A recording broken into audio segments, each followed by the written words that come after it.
Estamos con Eduardo Salmón, ¿sí? Sí.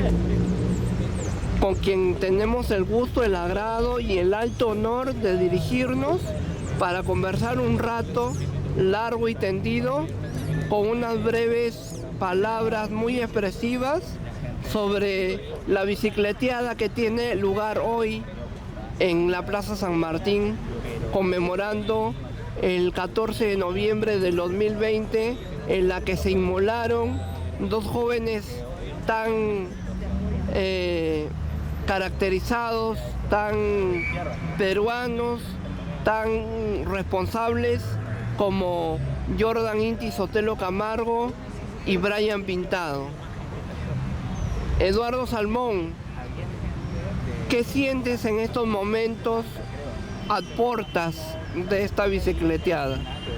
Bueno, lo que siento es un deseo de hacer memoria histórica, memoria presente, memoria viva, y un deseo de también porque avance la justicia en este caso, ¿no? Creo que es necesario recordar los hechos, cómo sucedieron, qué es lo que pasó, quiénes fueron los afectados y quiénes están pendientes de justicia, ¿no? Porque también no solo hay fallecidos, hay heridos también, ¿no?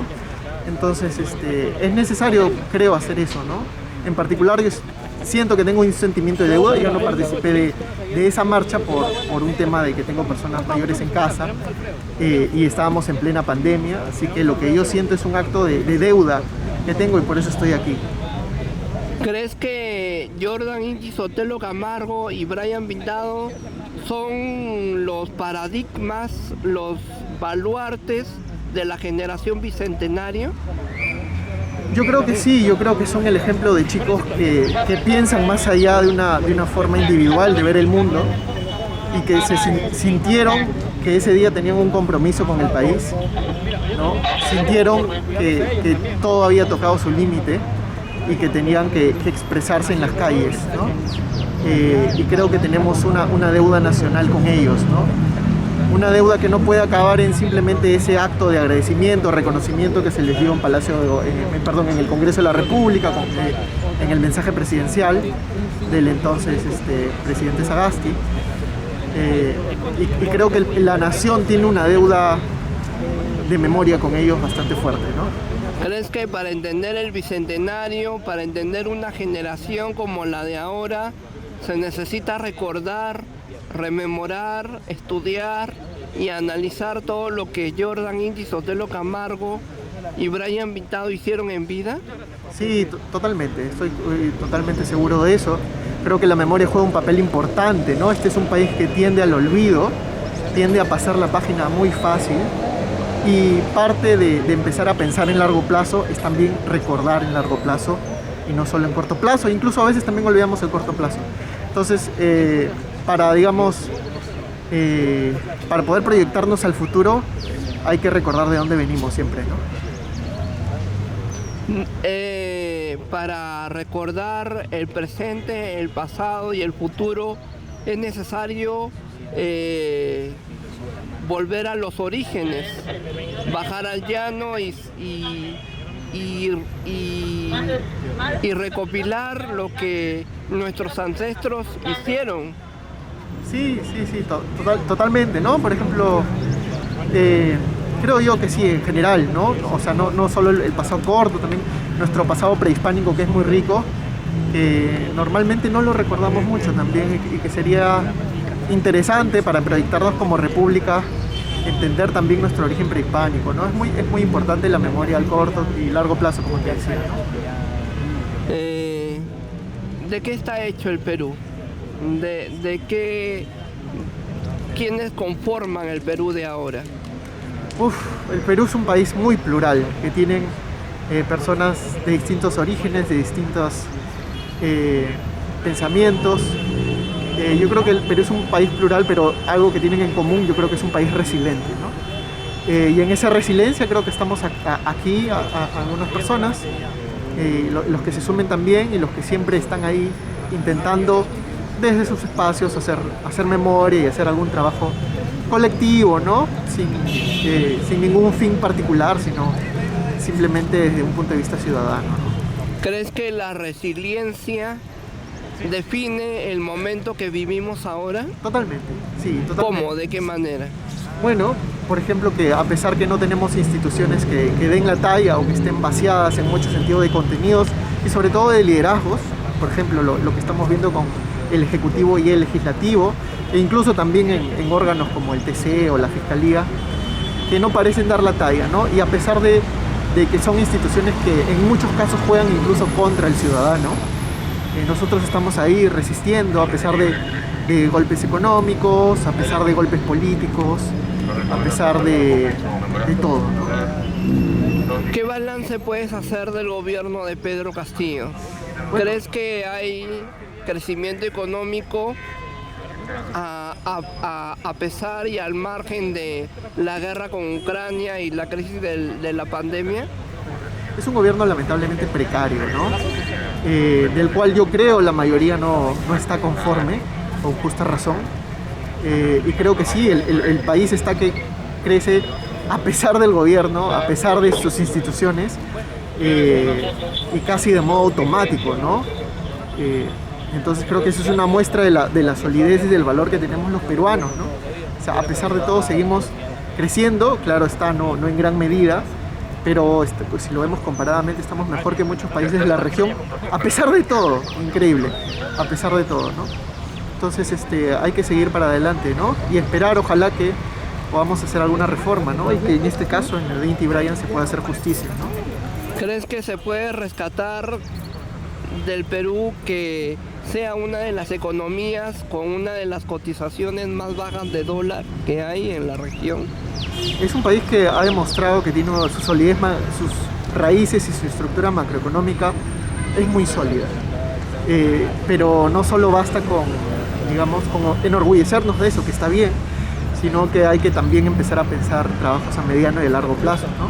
El BCR todavía cumple un papel muy importante, pero deberíamos pensar por qué no hacer todas las demás instituciones comportarse al igual, a la altura o mejor que el BCR, ¿no? ¿Por qué no hacer de todos los espacios meritocráticos y que trabajen en favor del bien común? ¿Qué tanto ha funcionado el sistema de la flotación sucia como sistema para mantener y estabilizar la moneda nacional? Bueno, yo no soy economista, digamos, me agarro una pregunta que entiendo que ha funcionado, el BCR generó un sistema que funciona bastante bien todavía. Es un sistema que utilizan muchos países. Sí, por eso digo... La flotación sucia. Me parece que el BCR, como te decía, técnicamente es una institución muy buena, de la cual nos enorgullece y creo que todavía funciona bastante bien. Y en ese sentido, me parece que lo que está haciendo el BCR, incluso con la flotación, me parece bastante bien, ¿no? O sea, digamos, funcionan, nos ha ayudado mucho a evitar el embate justamente de las fluctuaciones del dólar y todo esto, ¿no? Y por eso el sol peruano todavía sigue resistiendo bastante bien, ¿no? ¿Crees que Jordan Ingui, Sotelo Camargo y Brian Pintado no murieron en el intento, sino de que legaron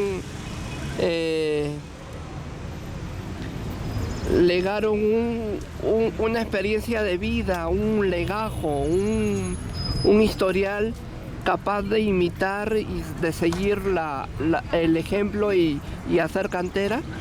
Totalmente, por eso creo que la resiliencia, te decía que me parece que es lo que representa al peruano, ¿no? Y Inti y Brian son personas que a pesar de todo, a pesar de que vivían en una pandemia, decidieron salir de sus casas, exponerse, a pesar de que había signos de posible represión policial, se enfrentaron a esta situación de manera pacífica, ¿no? O sea, la represión fue no solo ataques desproporcionados, sino no motivados, ¿no? Y en ese sentido creo que hay algo en el Perú que hace que nuestros héroes sean personas que nos dejen un ejemplo, ¿no? Estoy pensando, por ejemplo, no sé, uno de nuestros héroes tradicionales, como Francisco Bolognesi, ¿no? Alguien que a pesar de no tener apoyo, de escribir 17 cartas al presidente, seguir insistiendo, saber que le espera lo peor, aún así toma la decisión de apostar por el país. Y creo que en ese mismo sentido Inti y Brian representan eso, ¿no? Dos jóvenes, a pesar de sus problemas, a pesar de la situación de salud que vivíamos y que aún vivimos en cierta manera. Lo dieron todo, ¿no? Al punto de dar la vida propia, ¿no? Por darnos un mensaje. Yo creo que eso no debería desaparecer, ¿no? ¿Cómo es la vida del joven peruano de a pie? ¿Qué es lo que caracteriza más al joven peruano de a pie de costa, sierra y selva? No sé si el joven, pero yo creo que lo que caracteriza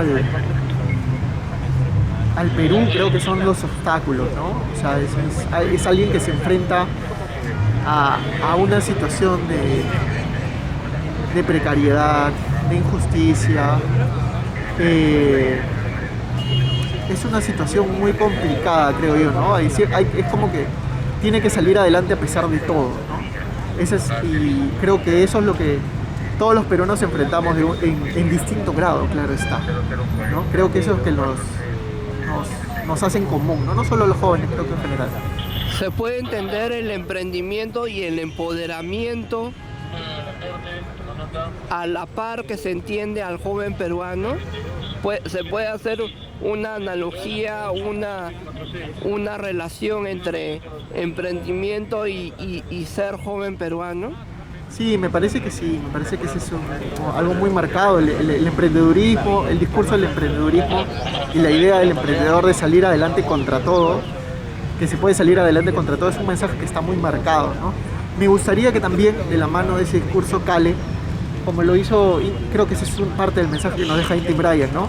Que si queremos salir adelante no solo basta con esforzarse contra todo, sino que si nos diéramos la mano entre peruanos podríamos salir más rápido que solamente como individuales, ¿no? Y creo que eso es algo que tendríamos que tener en consideración, ¿no? Empezar a pensar una vida en común, ¿no? ¿Cómo contribuir, cómo aportar, cómo sumar a que la juventud peruana se consolide, se fortalezca, se realice a futuro y en el mañana que le espera? Bueno, yo no lo vengo diciendo en distintos espacios y creo que no solo los jóvenes, creo que incluso tanto adultos, menores. Creo que hay que empezar a vernos, a fortalecernos en la vida pública. En ese sentido, tratar de involucrarnos un poquito más allá que nuestras necesidades e intereses individuales, ¿no? Y en ese sentido, pues, tratar de comprometerte con tu comunidad. Y no solo estoy hablando de ir a votar, por ejemplo, sino de alguna manera vincularte con tus vecinos, con tu cuadra, con tu barrio, ¿no? Con tu edificio, con tu espacio, ¿no? Creo que esa es la mejor manera que podemos salir adelante. Si empezamos a ver el mundo también en conjunto, no solo desde el individual, ¿no? Y el involucramiento creo que es un papel importante, ¿no? Y con esto no estoy diciendo que te metas a un partido político necesariamente, sino empieza a involucrarte en lo más sencillo, ¿no? Que es participar, por ejemplo, ¿no? Pueden haber actividades sociales o de ayuda social, ¿no? De responsabilidad social que quizás tengas a la mano, ¿no? Y que tú mismo puedes iniciar. Creo que eso. ¿Crees que el sistema de becas que hay en el Perú se tiene que mejorar a favor de la juventud peruana? Sí, creo que el sistema de becas, y por ejemplo las becas Presidente de la República y distintos sistemas que se iniciaron durante el gobierno de Ollanta Humala, me parece que fueron una medida muy acertada y que hay que hacer todo lo contrario a recortarla, sino hay que dar mayor presupuesto a esos sistemas porque han ayudado a muchos a dar un salto importante y gente que lo merece, ¿no? Y que lo merece y que estoy seguro que lo agradece más allá de un compromiso con el Estado peruano. Entonces sería importante las becas más bien fortalecerlas, ¿no? En todo aspecto, ¿no? Tanto, no solo a nivel secundario o a nivel posgrado, sino también a todo. Pregrado también. Sí. ¿Qué debe de tener una beca? ¿Qué debe de tener una beca? Manutención, alimentación, para el internet, para la movilidad. ¿Qué debe de tener una beca? Yo supongo que deben ser integrales. No soy un especialista en políticas de educación, no me especializo en eso, pero yo supongo que debe ser integral, ¿no? Debe haber un acompañamiento a todo tipo de nivel, ¿no? Y depende para qué estén focalizadas también, ¿no? O sea, no es lo mismo, imagino una beca pregrado que una beca posgrado que debe implicar, ¿no? pero creo que hay que fortalecer todo ese sistema, ¿no? En general. ¿Crees que la educación le falta mucho por recorrer? Muchísimo, muchísimo, y me parece peligroso actitudes desde el Ejecutivo y desde el Congreso en limitar esas cosas. Desde el Ejecutivo, por ejemplo, estoy pensando en este intento de romper la meritocracia que quieren hacer del profesorado, ¿no? Por ejemplo, estas implicancias con el FENATE que quieren reconocer los años y tirar abajo una de las reformas más importantes, que fue la validación más bien por resultados de los profesores a través de los exámenes y del mérito, ¿no? Eso me parece importante porque tendría que corten eso sería un contrasentido, ¿no? Con lo poco que hemos avanzado, pero que hemos ido en buen camino. Y de lo mismo el legislativo tiene tentativas como, no sé, tiene una animadversión con la equidad de género, que es absolutamente importante que esté en las currículas y demás, ¿no? Entonces creo que hay mucho por mejorar en la educación y me parece peligroso que haya ánimos de ir hacia atrás desde los principales poderes que más bien deberían alentar, ¿no? En la educación. ¿Crees que la clave de salir adelante, de sacar al Perú adelante, del progreso, del porvenir, está en la educación? Totalmente, es lo principal, creo que es lo único que conocemos con seguridad, que no es ninguna apuesta sino una inversión, ¿no? Pero es una inversión pues a largo plazo y que hay que seguir con insistencia, ¿no? Todo país que ha salido adelante es porque ha hecho importantes apuestas en sus sistemas educativos, ¿no? Los países que más crecen o que más riqueza y bienestar tienen son los países más educados. ¿Por qué crees que hay propuestas educativas baratas y propuestas educativas caras si al final el título universitario o el título técnico que te dan lleva siempre el título a nombre de la nación de Perú y solamente cambia el logotipo? Porque hay un importante, para cortar eso hay que destacar una institución que es la SUNEDU, que fue creada justamente para poner un límite al precarizar la educación y al tratarla como una mercancía, ¿no? Hay quienes han visto la educación como una mercancía y eso es algo que hay que cambiar, ¿no? Creo que por eso lo cortamos y ha habido un avance importante en SUNEDU con el licenciamiento de universidades, y el licenciamiento no es ponerle una valla alta, sino más bien una valla mínima. Y ha habido un avance importante que hay que defender. Y creo que eso fue lo que pasó, tratar a la educación como una mercancía trajo que se estafen a muchos estudiantes, ¿no? Y a muchas familias. ¿La educación es un negocio o un servicio a la comunidad, a la colectividad?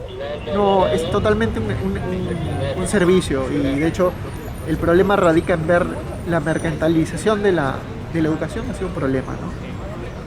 ¿Crees que la educación está en pañales? En Perú sí, ¿no? Y los exámenes que se hacen de los niveles de comprensión lectora, raciocinio matemático, nos demuestran que estamos casi al nivel de Haití, ¿no? Entonces, estamos o incluso peor, en algunos casos. Entonces, tenemos mucho por hacer todavía a distintos niveles, ¿no? Mucho por mejorar. Creo que SUNEDU hizo un avance importante a nivel universitario, por ejemplo, pero debería haber un equivalente a SUNEDU para los colegios también, porque hay muchos colegios privados que simplemente son fachadas, ¿no? Que son 2 pisos, sin mayor calidad de contenido a lo que le ofrecen a los chicos, ¿no? ¿Crees que se debe de erradicar las universidades y los institutos McDonald's que hay en el Perú? Sí, como te digo, a todo nivel, no solo en los institutos, ¿no? Las universidades, el trabajo que hace SUNEDU y a nivel escolar, ¿no? A nivel escolar es preocupante también, debería haber una institución afín, ¿no? Sí, porque hay incluso muchos colegios públicos que dan mejor calidad que muchos servicios privados a nivel escolar, ¿no? Y debería haber un equivalente a SUNEDU que dé licenciamientos, que garantice unos mínimos también, ¿no? El caso es que si deniegan una universidad, muchos alumnos se quedan en el aire, se quedan afuera, en la calle. Sí. ¿Cómo solucionar ese problema? Nuevamente, no sé, digamos, te estoy dando opiniones ya a nivel ciudadano, ni siquiera como politólogo, que también soy, pero porque no soy especialista en educación, pero evidentemente creo que al hacer este tipo de cosas como el licenciamiento de las universidades a nivel SUNEDU, hay un bolsón de gente que, como tú dices, se queda en el aire, se queda afuera en la calle. Y en ese sentido creo que necesita haber políticas para su asimilamiento de traslado a otras universidades públicas, ¿no? Entonces ahí debería haber un poquito más de énfasis para justamente esas personas que se queden en el aire para que su tránsito sea lo más rápido posible, ¿no? Pero hubo una propuesta, un plan, un programa, y esa fue la beca de traslado. El caso es que la beca de traslado nunca se viralizó, nunca se hizo campaña, nunca se difundió, nunca se promovió, nunca se incentivó. Y es por eso que por desconocimiento los alumnos de esas universidades, de esos institutos denegados, se siguieron quedando en el aire, en la calle, y siguieron pateando latas. Entonces, ¿cómo solucionar ese problema? Por eso te digo si les gusta la campaña o los programas baratos. Por eso te digo que debe haber ahí un énfasis desde el Ministerio de Educación, un esfuerzo por comunicar las soluciones que estén dando para el traslado, ¿no? Potenciar la comunicación y ver que el contenido de esa política sea el adecuado también, ¿no? ¿Crees que al gobierno, a la gestión de un político le falta comunicación? Sí, de hecho nuestros políticos no se caracterizan por no comunicar bien, ¿no? ¿Esta camiseta tuya? Sí. ¿Las flores crees?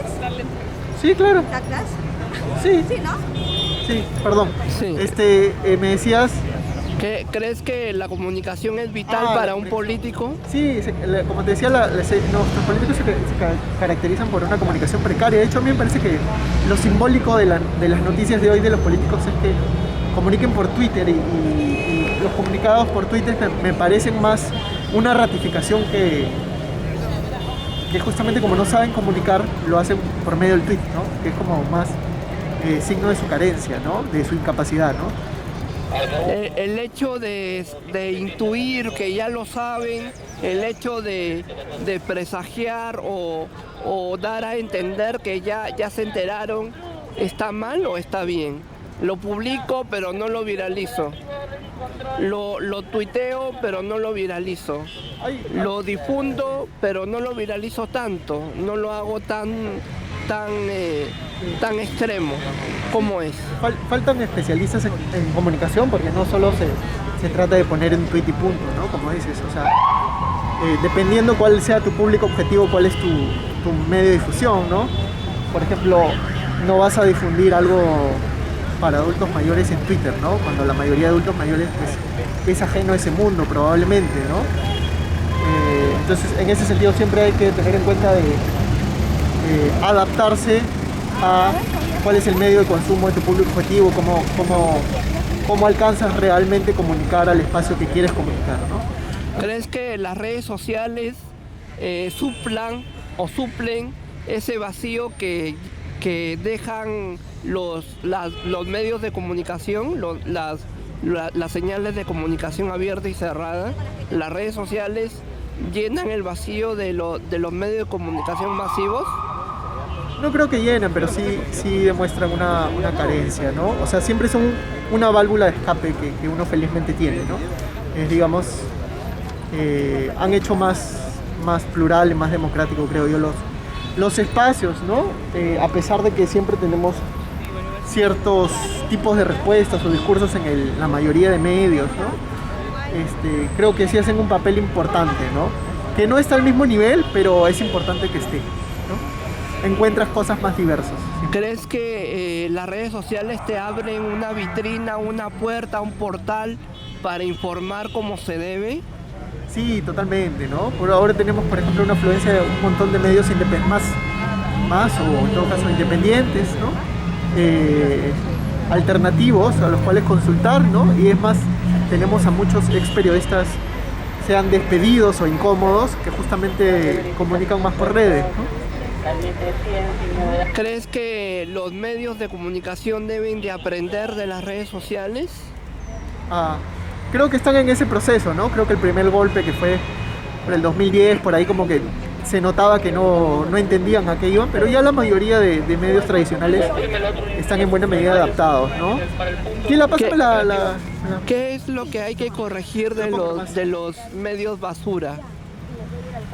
Todo, ¿no? Todo, desde el profesionalismo, que se rodeen realmente de periodistas profesionales, que profesionalicen los espacios, ¿no? En lugar de buscar simplemente hacer rédito económico, ¿no? De la noticia, ¿no? Necesita más profesionalismo. El Colegio de Periodistas del Perú, el Colegio de Periodistas de Lima, la CIP, deben de corregir la consigna "informo lo que quiero". Sí. Esta noticia va, esta noticia no va. Eso deben de corregirse. Sí, creo que Perú tiene un problema con eso, ¿no? Lo vimos durante la pandemia, ¿no? O sea, hubieron medios que responsablemente difundían discursos o personas antivacunas. Y sí, creo que la comunicación también tiene un límite, ¿no? Uno no puede propalar actividades ilegales o contrarias a la salud pública, como es un derecho público. Información, ¿no? Y creo que en ese sentido sí necesitan limitarse de alguna manera, ¿no? La autorregulación parece no funcionar, ¿no? Lamentablemente. El caso de Jordan Inti, Sotelo Camargo y Brian Pintado hace pensar y hace revisar los legajos, los expedientes, para mejorar como ciudadanos, para mejorar como políticos, para mejorar como jóvenes. Como todos, como sociedad, como medios. O sea, ahorita que me estás haciendo estas preguntas, me recuerdo claramente cómo al inicio muchos medios estaban informando con un sentido específico, ¿no? Recuerdo que hasta prácticamente estaban entrevistando cajeros automáticos, ¿no? En algún punto, ¿no? Que me pareció la cosa más absurda, ¿no? Más preocupados en el cajero automático que en las personas, ¿no? Sí, nos hace replantearlo mucho, de verdad, como sociedad, ¿no? Y ese fue un espacio, creo que yo, de esperanza, ¿no? ¿Por qué siempre va a haber un político o un grupo de políticos que de alguna manera se enfrente a un grupo de jóvenes que no le convienen para su gobierno o para su gestión? Bueno, siempre hay políticos que miran antes que el interés público, intereses personales o privados o de muy corto plazo, inmediatos a sus necesidades personales, ¿no? Entonces siempre, y la ciudadanía, la sociedad civil siempre juega un papel importante para justamente sopesar esa falta de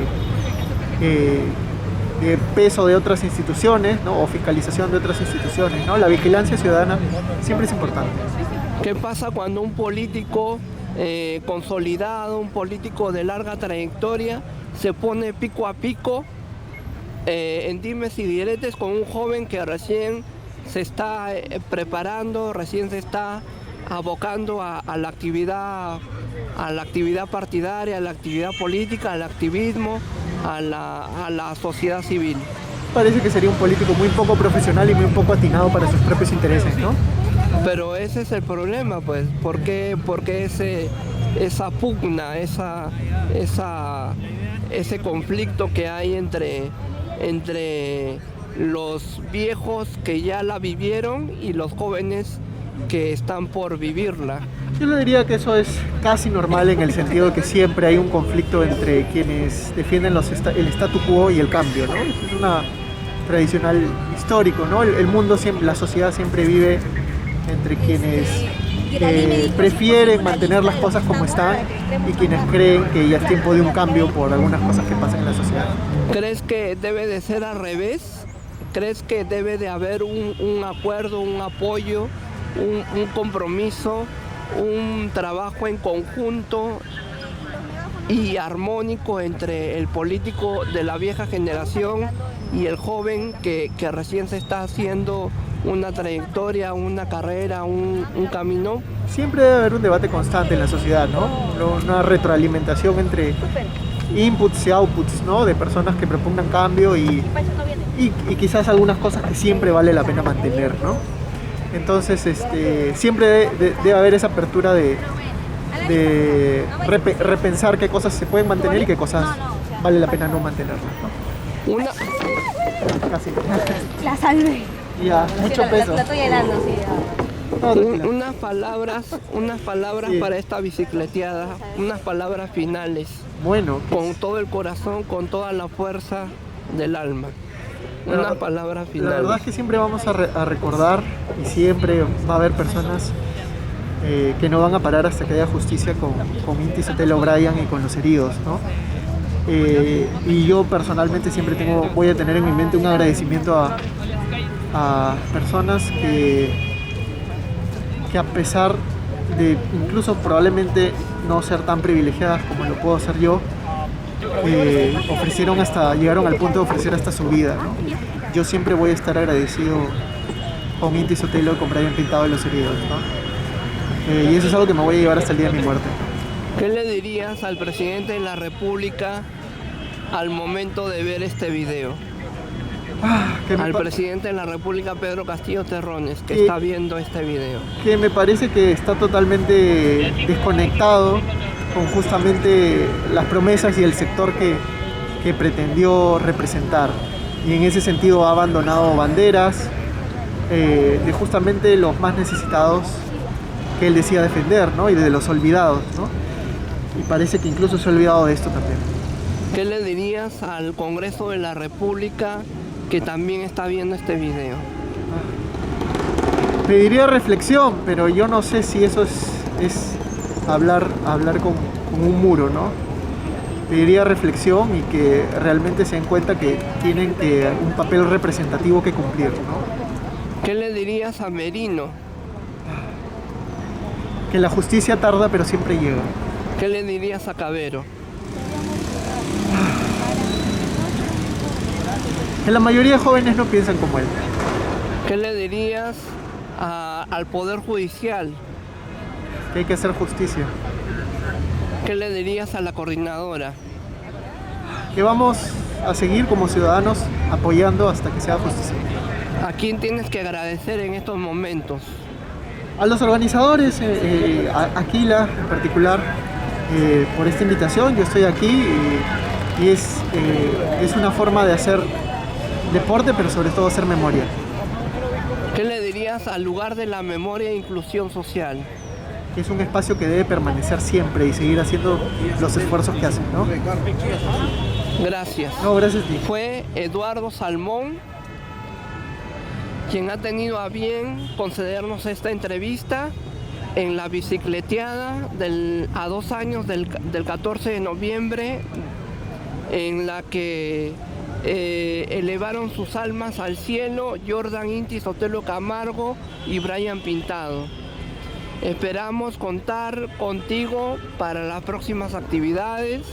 Gracias por dar lo mejor de ti, entregar el todo por el todo y estar al pie del cañón como joven activista que eres. No, gracias a ti por venir y consultar y querer escuchar a personas, ¿no? Que pasan por aquí para hacer memoria, ¿no? Y justicia. Se trata de concertar, se trata de recoger opiniones, se trata de hacer democracia en las calles. Eso es lo que queremos ahora. Gracias. No, qué bueno, seguimos en esa línea. Gracias.